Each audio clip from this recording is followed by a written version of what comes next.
નમસ્તે મિત્રો, અન academy GPSC ટોપરની ઇન્ટરવ્યુની સિરીઝની અંદર આપ સૌનું હાર્દિક સ્વાગત છે. જેવી રીતે આપણે જીપીએસસી ટોપરની જે સ્ટ્રેટેજી હોય, જે ટિપ્સ હોય, એને આપણે અવારનવાર આપણે લેતા હોઈએ, તો આજે આપણી સાથે એક વિશેષ પ્રતિભાશાળી વ્યક્તિત્વ આજે ઇન્ટરવ્યુમાં જોડાયા છે. અને એ વ્યક્તિત્વ એટલે ભાઈ અમિરાજભાઈ, જેમણે જીપીએસસી 2019 ની અંદર 111 લકી નંબર પણ કહેવાય, 111મો રેન્ક જેમણે પ્રાપ્ત કર્યો છે. તો આજે આપણી સાથે અમિરાજભાઈ જોડાયા છે. તો જીપીએસસી ટોપરની ચેનલની અંદર આપનું હાર્દિક સ્વાગત છે. તો વિશેષ સમય ન લેતા પ્રશ્નોનો સિલસિલો શરૂ કરીએ. ભાઈ અમિરાજભાઈ, સૌપ્રથમ તો આપ આપનો ટૂંકમાં પરિચય દર્શક મિત્રોને આપો તો આપ શું કહેશો? અશોકભાઈ, ટૂંકમાં પરિચય આપું તો 2014ની સાલમાં એલઈ એન્જિનિયરિંગમાંથી મેં સિવિલ એન્જિનિયરિંગની ડિગ્રી પ્રાપ્ત કરી અને ત્યારબાદ પરીક્ષાની તૈયારી કરવાની ઈચ્છા હતી. એટલા માટે દિલ્હીની અંદર સિવિલ સર્વિસનું કોચિંગ, યુપીએસસી સિવિલ સર્વિસનું કોચિંગ મેં જોઈન કર્યું હતું. અને 2015ના વર્ષની અંદર એ કોચિંગ કમ્પ્લીટ કરીને પછી 16ની અંદર યુપીએસસીનો મેં પહેલો અટેમ્પ્ટ આપેલો, જેમાં મને નિષ્ફળતા મળી હતી. પછી 2016 બાદ મેં પીપાની અંદર જે સિવિલ સર્વિસના તાલીમ વર્ગો ચાલે છે એની અંદર ગુજરાત પરત ફરીને પછી તૈયારી ચાલુ કરી હતી. અને 2017ની અંદર જે જીપીએસસી આવી હતી, એ જીપીએસસી ની અંદર મારી પાસે બે ઓપ્શન હતા. એક આસિસ્ટન્ટ એન્જિનિયર, જે આપણી સિવિલ એન્જિનિયરિંગની ડેડિકેટેડ ટેકનિકલ ભરતી હોય છે એ, તેમજ જીપીએસસી ક્લાસ 1-2, આ બંનેના ઓપ્શન હતા. એમાંથી હું આસિસ્ટન્ટ એન્જિનિયર વાળી જે વર્ગ 2 ની ભરતી છે એ હું પાસ કરી શક્યો હતો, જ્યારે જીપીએસસી ક્લાસ 1-2 ની અંદર ફાઇનલ મેરિટ લિસ્ટમાં આવવા માટે લગભગ 10 માર્ક મારે ઘટ્યા હતા. ત્યારબાદ ફરીથી મદદનીશ ઇજનેર તરીકે સેવા શરૂ કરીને પછી 2018-19ની જે જીપીએસસી આવી એમાં ફરીથી મેં અટેમ્પ્ટ આપેલો અને એની અંદર મને આ સફળતા મળી. એટલા માટે હાલ assistant commissioner tribal development Rajkot તરીકે હું ફરજ બજાવું છું. અમિરાજભાઈ, તમે જે પેલા નિષ્ફળતાનો સામનો કર્યો અને ત્યાર પછી સફળતાની શિખર સુધી પહોંચ્યા, એટલે આમ 2014 થી આપનું એન્જિનિયરિંગ પૂરું થયું અને ત્યારથી લઈને 2019, એટલે ક્યાંક આ 5 વર્ષની સફર રહી. તો આ 5 વર્ષ એક જે પેશન, એક જે ધીરજ તમારી પાસે જે હતી, અને આમ પણ એક કોમ્પિટિટિવ એક્ઝામ, ખાસ જીપીએસસી યુપીએસસી માં ધીરજ બહુ અગત્યનો ભાગ ભજવતો હોય છે. તો આપ આ ધીરજ ઉપર વિદ્યાર્થી મિત્રોને શું કહેશો? બિલકુલ, એક વસ્તુ ખૂબ ધ્યાનમાં લેવા જેવી છે કે જ્યારે પણ આપણે આ પરીક્ષાના ફિલ્ડમાં એન્ટર થઈએ છીએ, એનો આપણે નિર્ણય કરવો હોય ને, એ પહેલા એક માઇન્ડસેટ તૈયાર કરવાની જરૂર છે. અને માઇન્ડસેટ આ બાબતનું હોય છે કે આની અંદર આ કોઈ એવી વસ્તુ નથી કે 1-2 વર્ષ કે 3 વર્ષની અંદર તમે ગેરંટી જે જગ્યાએ ઈચ્છા ધરાવો છો ત્યાં પહોંચશો. તો એક માઇન્ડસેટ આપણું એવું જરૂરી છે કે જેની અંદર આપણે એવું ફિટ મગજમાં બેસાડી દઈએ કે ચાહે કેટલો પણ સમય લાગે, પણ આ પરીક્ષાની પ્રક્રિયા છે એની અંદર આપણે ઝઝમવું છે અને એમાં આપણે ક્યાંક ને ક્યાંક સારા રિઝલ્ટ માટેની આશા લઈને દર વર્ષે તૈયારી કરવી છે. તો આ ભાવના જે છે એ પહેલેથી જો માઇન્ડસેટ રેડી કરેલું હોય, લગભગ છેલ્લે સુધી વાંધો આવતો નથી અને ક્યાંક કુદરતનો પણ સહકાર આપણને મળતો રહે છે. ખૂબ સરસ વાત અમિરાજભાઈ તમે કરી. પણ એક વિદ્યાર્થી જે તૈયારીની શરૂઆત કરે છે, એને તૈયારીની શરૂઆતથી કઈ કઈ બાબતોનું ધ્યાન રાખવું જોઈએ આપના મતે? કોઈ પણ વિદ્યાર્થી મિત્ર જે આ ફિલ્ડમાં આવવા પસંદ કરે, મેં આપને અગાઉ કહ્યું એમ કે સૌથી પહેલી બાબત છે આપણું માઇન્ડસેટ. એ માઇન્ડસેટ આપણું એક વખત તૈયાર હોય પછી આપણે આપણી કેપેબિલિટીઝ ઉપર થોડુંક ધ્યાન આપવાની જરૂર છે. અને એ કેપેબિલિટીઝ ઉપર એટલા માટે કે આપણે પરીક્ષાનો સિલેબસ જોઈએ, આપણે પરીક્ષાના ભૂતકાળમાં લેવાયેલા પેપરો જોઈએ. આ બધું જોઈને આપણને ખબર પડે કે આ પરીક્ષાની માંગ શું છે, આ પરીક્ષાની શું ડિમાન્ડ છે, આપણા પાસે કઈ કઈ કેપેબિલિટીઝ છે. કેપેબિલિટીઝ ઇન ટર્મ્સ ઓફ સબ્જેક્ટમાં હું ખાસ કહેવા માંગીશ કે માની લો કે જીપીએસસી ક્લાસ 1-2 ની કોઈ આપણે વાત કરીએ ફોર એક્ઝામ્પલ, તો એની અંદર આવનારા જે સબ્જેક્ટ્સ છે જેને આપણે જનરલ સ્ટડીઝના સબ્જેક્ટ કહીએ છીએ અથવા તો મુખ્ય પરીક્ષાના આપણે પેપર્સ કહીએ, તો આ પેપરમાં મારે કયા વિષયમાં કેવી મહેનત કરવી પડશે અથવા તો પહેલેથી ડે 1 થી સ્ટાર્ટ કરવાનું છે, તો મારે જાતે તૈયારી કરવી, ગ્રુપ સ્ટડીઝ કરવું, કોઈ કોચિંગ જોઈન કરવું, કે આ બધા પ્રશ્ન છે એની અંદરથી આપણે પાર પડીને પછી આપણે એક સ્ટ્રેટેજી તરફ આગળ વધવું પડે. એ સ્ટ્રેટેજી એવી હોય કે 1-1.5-2 વર્ષની અંદર આપણે કેવી રીતે તૈયારી પૂર્ણ કરશું અને કેવી રીતે આપણે પરીક્ષા આપશું. તો આ બધા પાસાઓ જે છે, મેં તમને ઉપર છેલ્લી એક બાઉન્ડ્રી બાંધી, આ બધા પાસાઓમાંથી આપણે એક વખત બહાર નીકળવું પડે, ત્યારે આપણે પછી તૈયારી વ્યવસ્થિત રીતે શરૂ કરી શકીએ. રાઈટ. એટલે ક્યાંક આપના મતે જે પરીક્ષાની તૈયારીની શરૂઆત કરતા એક જે માઇન્ડસેટ છે એ બહુ અગત્યનો રોલ ભજવતું હોય છે. પણ માઇન્ડસેટની સાથે સાથે અમિરાજભાઈ આપણે વાત કરીએ તો એક વિદ્યાર્થીએ તૈયારીની શરૂઆત કરી દીધી, પછી એનું જે પહેલું જે પડાવ છે, પહેલું જે સ્ટેપ છે કે પ્રિલિમ એક્ઝામ છે, તો આ પ્રિલિમને, સ્પેશિયલી જો આપણે પ્રિલિમની સ્ટ્રેટેજીની વાત કરીએ તો પ્રિલિમને ક્રેક કરવા માટે એક વિદ્યાર્થીએ શું ધ્યાનમાં રાખવું અને પ્રિલિમની તૈયારી કેવી રીતે કરવી? જી બિલકુલ. પ્રિલિમની અંદર અત્યારે આપ જાણો છો એ રીતે 2 પેપર હોય છે, પેપર 1 અને પેપર 2. હવેની જે જીપીએસસી ની ફોર્મેટ છે એની અંદર જે સમય છે 3 કલાકનો કરી દીધેલો છે. અમારા વખતે જ્યારે મેં આપી હતી ત્યારે સમય ઓછો હતો, એટલે એ પોર્શન લગભગ છૂટી જતો. પેપર 2 ની તમને વાત કરું તો એ જે પેપર 2 છે એ મોસ્ટલી કરંટ અફેર્સ બેઝ છે, કે જેની અંદર કરંટની ઇવેન્ટ્સ વધારે પૂછાતી હોય છે. ઇકોનોમિક્સ, સાયન્સ એન્ડ ટેકનોલોજી, આવા બધા વિષયો એમાં કવર થતા હોય છે. તો આ પ્રિલિમ્સની સ્ટ્રેટેજી જીપીએસસી ક્લાસ 1-2 માટે હું માનીશ કે પ્રિલિમ્સ માત્ર ક્વોલિફાઈંગ ઇન નેચર છે. એટલે પ્રિલિમ્સની જે આપણે તૈયારી કરીએ એ ખાલી ને ખાલી, મેં જે મારા પોતાના અનુભવની વાત કરું તો ખાલી પ્રિલિમ પાસ કરવા માટે તૈયારી કરતા હોય એ જ પ્રમાણેની મારી તૈયારી હોય. એમાં કોઈ બહુ સારો સ્કોર લાવવાની જરૂર નથી. એક વેલ બિયોન્ડ કટ ઓફ ઉપર આપણે જો માર્ક લાવી શકીએ તો it is more then enough. ખાસ કરીને પ્રિલિમ્સ પહેલાનો જે તબક્કો છે એ આપણે પ્રિલિમ પાસ થઈએ પછી જ મેઇન્સની તૈયારી શરૂ કરવી એવું ન કરતા, પ્રિલિમ્સ પહેલાનો તબક્કો છે એને મેઇન્સ માટે પણ આપણે ઉપયોગમાં લેવાય. એટલે મારી મોટાભાગની જે મેં બંને અટેમ્પ્ટ આપ્યા એની અંદર પ્રિલિમ્સના અગાઉ 1.5 થી 2 મહિના એ મારી પ્રિલિમ્સની ડેડિકેટેડ તૈયારી રહેતી. તો જે વિદ્યાર્થી ફ્રેશર તરીકે પ્રિલિમ્સ આપવા માંગતા હોય એમને ખાસ મારી એ જ સૂચન છે કે જે પણ સિલેબસ પ્રમાણેના જે મુદ્દાઓ છે એ મુદ્દાને મુદ્દા વાઇઝ, ટોપિક વાઇઝ તમે બુક, જીસીઆરટી છે, એનસીઆરટી છે, આપણે બુક્સ પર પણ આવીએ હમણાં, એ પ્રમાણે મુદ્દાસર આપણે આગળ વધીએ. અને પ્રિલિમ્સનો હેતુ એ આપણે બંને પેપરમાંથી એક સફિશિયન્ટ સ્કોર સુધી પહોંચવાનું, કે જે આપણને ખાલી ક્વોલિફાય કરાવી દે ત્યાં સુધી પહોંચી. અને મેઇનલી આપણે જોવા જઈએ તો તમે જેમ વાત કરી કે ભાઈ પ્રિલિમ્સ ક્રેક કર્યા પછી મેઇન્સની તૈયારી કરવી, શરૂઆત કરવી એ ક્યાંક મૂર્ખામી ભર્યું પગલું કહેવાય, પણ પ્રિલિમ્સ પહેલા જ તમારે મેઇન્સની તૈયારીની શરૂઆત કરવી પડે. અને પ્રિલિમ્સ એક ક્યાંક ક્વોલિફાઈ ગેમ તરીકે તમે એને તૈયારી કરેલી, પણ એ ક્વોલિફાઈ માટે પણ એક સ્ટ્રેટેજી અને પ્લાનિંગ તમે જેવી રીતે કીધું એવી રીતે ખૂબ જરૂરી છે. તો આમાં એક વિદ્યાર્થીની સ્ટ્રેન્થ, કેમ કે સ્ટ્રેન્થ વાળા કયા સબ્જેક્ટ છે અને વીકનેસ વાળા કયા સબ્જેક્ટ છે, તો આ સ્ટ્રેન્થ અને વીકનેસનું એક એને સ્ટ્રેટેજિકલ પ્લાનિંગ કરવું હોય તો તમારી પાસે જે અનુભવ છે, અનુભવના આધારે આપ શું કહેશો? બિલકુલ.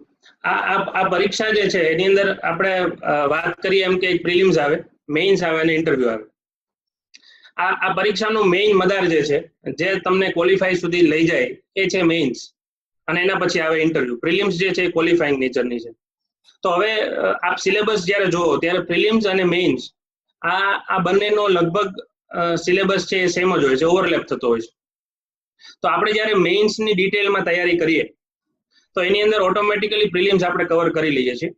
પ્રિલિમ્સ બાદ જે 3 મહિનાનો સમય આપણને મળતો હોય છે એ સમય મોટાભાગે મારા મતે આપણે જો પ્રેક્ટિસમાં સ્પેન્ડ કરીએ, એ રાઇટિંગ પ્રેક્ટિસ હોય, આપણા કોઈ સબ્જેક્ટ ઇમ્પ્રૂવ કરવાની પ્રેક્ટિસ હોય, સ્પેશિયલી જે લેંગ્વેજના 2 પેપર છે, ઇંગ્લિશ લેંગ્વેજ અને ગુજરાતી લેંગ્વેજ, આ લેંગ્વેજ ઇમ્પ્રૂવ કરવામાં જો આપણે ફાળવીએ તો સારું રહેશે. એટલે પ્રિલિમ્સ પહેલા જો આપણે મેઇન્સની તૈયારી શરૂ કરીએ ડિટેલમાં તો એ સારું રહે. હવે આપણે વાત થઈ સ્ટ્રેટેજીની.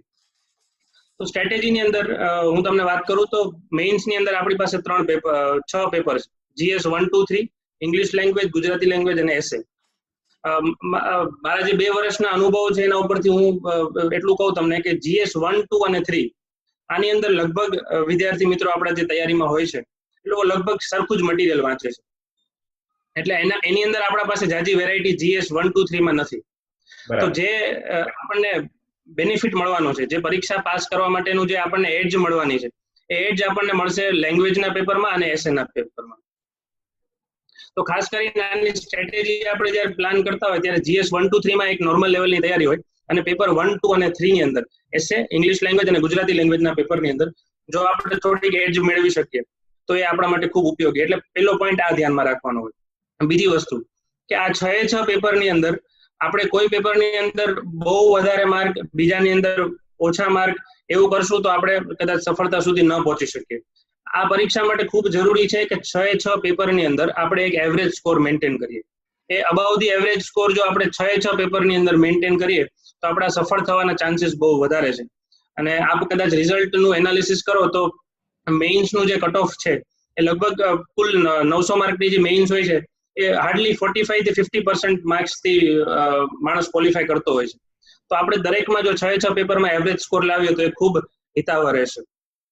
બીજી વસ્તુ કે અત્યારની જે લોકો હવે જીપીએસસી ની પ્રિલિમ્સ આવતી કોઈ પ્રિલિમ્સ આપવાના હોય એ લોકોને ખાસ કે હવે મેથ્સ ને રીઝનિંગ માટે પૂરતો સમય મળે છે પેપર 1 ની અંદર પ્રિલિમ્સમાં, તો ખાસ કરીને આપ મેથ્સ અને રીઝનિંગ એવી તૈયારી કરો, કારણ કે રોકડા માર્ક્સ છે. બીજી વસ્તુ કે પેપર 1 ની અંદર બંધારણ પોલિટી એનો જે સબ્જેક્ટ આવે છે એ પણ આપણે જો સારી રીતે એની તૈયારી કરીએ તો લગભગ એમાંથી કોઈ માર્ક્સ જવાની જરૂર લાગતી નથી. બીજું કે હિસ્ટ્રી અને આર્ટ એન્ડ કલ્ચર, આ પેપર 1 ના થોડાક કહેવાય ને ગ્રે એરિયાઝ છે કે આની અંદરથી તમે ક્યારેય એક લેવલથી વધારે પ્રેડિક્ટ નહીં કરી શકો કે શું પૂછાશે, અથવા તો તમે વાંચેલું હશે એમાંથી કંઈક નવું જ આવશે, કંઈક નવું જ પૂછાશે. તો એની અંદર આપણે વધારે સમય ન વેડફતા જે સ્ટ્રોંગર એરિયાઝ છે કે જેની અંદરથી પ્રોબેબિલિટી જાજી છે આપણે એક્ઝામ ક્લિયર કરવાની અથવા તો માર્ક્સ ફેચ કરવાની, તો સ્ટ્રેટેજી આપણી એવી હોવી જોઈએ કે એના ઉપર આપણો વધારે એમ્ફેસિસ હોય. બીજી આપણે વાત કરું તો એસે નું જે પેપર હોય છે મેઇન્સ ની અંદર, ખાસ કરીને એ એસે નું પેપર છે એની એક સ્પેસિફિક ડિમાન્ડ છે. એસે કેવું છે કે GS 1, 2, 3 ની આપણે તૈયારી કરી હોય, આપણે પ્રિલિમ્સ પાસ કરી હોય એટલે સફિશિયન્ટ અમાઉન્ટ ઓફ નોલેજ આપણા પાસે હોય. હવે નોલેજને એક્સપ્રેસ કરવાનું એક ક્રિએટિવ વેમાં એ ચાન્સ જે છે એ આપણને એસે નું પેપર આપતું હોય છે. તો જો GS 1, 2, 3 મુખ્ય પરીક્ષાના જે સબ્જેક્ટ છે એ એના જે આન્સર લખવાની પેટર્ન છે એ મુજબ તમે એસેમાં લખશો તો એસેમાં માર્ક નહીં મળે. એસે એક ક્રિએટિવ વે ડિમાન્ડ કરે છે કે જેની અંદર આપણે કોઈ એક લાઈવ મુદ્દો લાવીને એક આપણે જે રીતે આપણે બે લોકો સંવાદ કરતા હોય, જેની અંદર આર્ગ્યુમેન્ટ્સ આવે, જેની અંદર પ્રશ્ન આવે, એ પ્રશ્નથી આપણે જવાબ સુધી પહોંચીએ, એ પ્રશ્નના જવાબ સાથે આપણે બધી આપણી વ્યથાઓ રજૂ કરીને છેલ્લે એક પોઝિટિવ કન્ક્લુઝન સુધી આપણે જે પહોંચાડતા હોઈએ છીએ, આ એક એસેની ડિમાન્ડ છે. તો આ ક્રિએટિવ ફોર્મમાં જો આપણે લખશું તો આપણને એસેના પેપરમાં માર્ક મળશે. બીજી વસ્તુ આપણે મુખ્ય પરીક્ષાના ઇંગ્લિશ લેંગ્વેજ ને ગુજરાતી લેંગ્વેજના પેપરની વાત કરું તો આ બે પેપર લેંગ્વેજના પેપર એવા છે કે જેની અંદર આપણી ભાષાકીય નોલેજ એ વધારે ટેસ્ટ થતું હોય છે. ભાષાકીય નોલેજની અંદર સેન્ટેન્સ ફોર્મેશનથી માંડીને પંક્ચ્યુએશન માર્ક સુધીની આપણે કાળજી લેવાની હોય છે. આપણને ઘણી વખત એમ થાય કે આપણું લખાણ બહુ સારું છે પણ એ પ્રમાણેના માર્ક આપણને ક્વેશ્ચનમાં નથી જોવા મળતા. તો એના અમુક કારણ આપણું way of presentation, sentence formation અને પંક્ચ્યુએશન માર્ક્સ, જે હું ઇંગ્લિશમાં ખાસ આગ્રહ રાખું છું કે સેમિકોલન હોય, ફૂલ સ્ટોપ હોય, કોમા હોય, આ બધી બાબત જ્યાં જ્યાં આવતી હોય ત્યાં રાખવાની છે. ખૂબ નાની બાબત છે પણ અગત્યની છે. તો એ રીતે લેંગ્વેજની અંદર આપણે આના ઉપર ફોકસ કરતા હોઈએ છીએ. રહી વાત GS 1, 2, 3 માના જે એથિક્સ, પોલિટી અને પબ્લિક એડમિનિસ્ટ્રેશન વાળું જે પેપર છે, તો એ પેપરની અંદર લગભગ લોકોને ઇશ્યુઝ આવતા હોય છે, જે લગભગ મારા ઇન્ટરેક્શનમાં જેટલા લોકો સાથે વાત થાય તો ભારતનું બંધારણ જે છે એ વસ્તુ મેઇન્સ લેવલે જ્યારે આપણે તૈયારી કરવી હોય ત્યારે એની અંદર સ્ટેટિક નોલેજ, જે લગભગ બધાનો સોર્સ લક્ષ્મીકાંત બુક જ હોય છે, તો લક્ષ્મીકાંત બુકથી બિયોન્ડ જે આપણે ન્યૂઝપેપરમાં જોતા હોઈએ. હું તમને એક એક્ઝામ્પલ આપું તો અમે જ્યારે એક્ઝામ આપી હતી 2018-19ની, ત્યારે એક રાઇટ ટુ પ્રાઇવસીનું જજમેન્ટ આવેલું, જેને આપણે પુટ્ટાસ્વામી જજમેન્ટ પણ કહીએ. તો એ સમયે મને બરાબર યાદ છે કે ન્યૂઝપેપરની અંદર, ઇન્ડિયન એક્સપ્રેસ ને એવા ન્યૂઝપેપરની અંદર ખૂબ સારા એડિટોરિયલ આવતા. એ એડિટોરિયલ એ એક જજમેન્ટનું રિલેવન્સ ભારતની આખી હિસ્ટ્રીમાં શું છે અને અત્યારની મોડર્ન એજમાં આ જજમેન્ટનું રિલેવન્સ શું છે એ સમજાવતું આખું હતું. તો આના આપણે કોઈ પોઈન્ટ્સ નોટ ડાઉન કરી લઈએ કે નોટ બનાવી લઈએ તો એ આપણે મેઇન્સની અંદર એસએનું પેપર હોય અથવા તો GS સ્પેસિફિકલી GS 2 નું કે પેપર, એની અંદર જ્યારે આપણે આ વસ્તુ લખીએ તો આપણને એજ મળે. એટલે પોલિટી જેવા વિષય માટે હું વિચારું છું કે એક બુકથી બિયોન્ડ એક એડવાન્સ રીડિંગની પણ આપણને જરૂર પડે.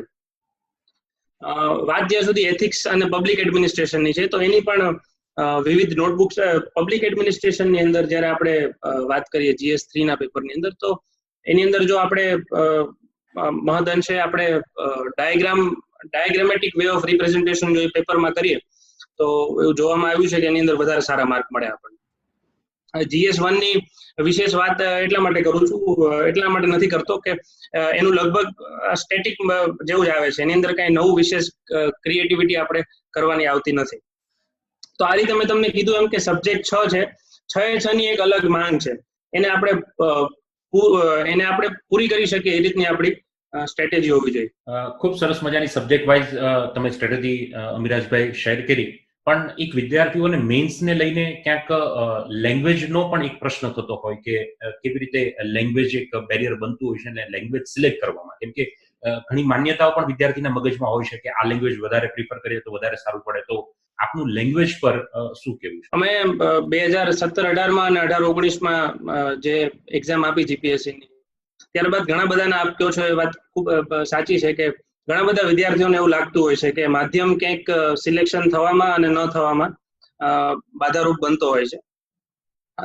મેં પોતે ઇંગ્લિશ મીડિયમ ની અંદર એક્ઝામ આપેલી છે, પણ મારી સાથે તૈયારી કરનારા જે મારા મિત્રો, અમે લોકો 4-5 જણા નોર્મલી ગ્રુપની અંદર અમે લોકોએ પ્રિપેરેશન કરી છે.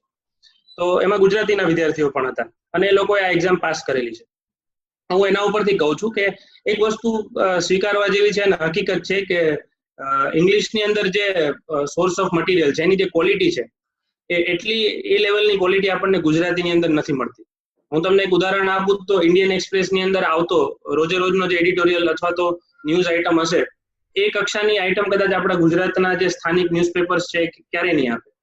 એટલે એ લોકો બની શકે ગુજરાતના ન્યૂઝપેપર્સની અંદર કોઈ એક પૂર્તિ આવતી હોય અઠવાડિયાની અંદર 1-2 વખત, એની અંદર કોઈ સારા લેખો આવી શકે, પણ જે રોજે રોજનું જે છે, જે સીધું આપણી તૈયારીને અસર કરે એવા કોઈ આર્ટિકલ્સ કે એવા કોઈ એડિટોરિયલ્સ જે છે, એ આપણને ઇંગ્લિશ ન્યૂઝપેપર્સની અંદર વધારે મળતા હોય છે. આના લીધે આપ સમજી શકો કે જે ગુજરાતીમાં તૈયારી કરવા વાળો વર્ગ છે અને જે ઇંગ્લિશમાં તૈયારી કરવા વાળો વર્ગ છે, એની અંદર ક્યાંક ને ક્યાંક થોડોક ડિફરન્સ એના થિંકિંગમાં, એના જે રાઇટિંગમાં એની અંદર આવશે. તો ખાસ કરીને જે વિદ્યાર્થીઓ અથવા મિત્રોને આપની ચેનલના માધ્યમથી જે જોતા હોય એને લાગતું હોય કે ગુજરાતી માધ્યમ લેવાના કારણે એ લોકો ક્યાંક પરીક્ષામાંથી રહી જાય છે, તો એવા મિત્રોને ખાસ હું કહીશ કે આપ એક સ્ટ્રેટેજી અપનાવી શકો કે ઇંગ્લિશ લેંગ્વેજ તો આપણે સૌએ એટેમ્પ્ટ કરવાની જ છે, એક પેપરનો પાર્ટ છે.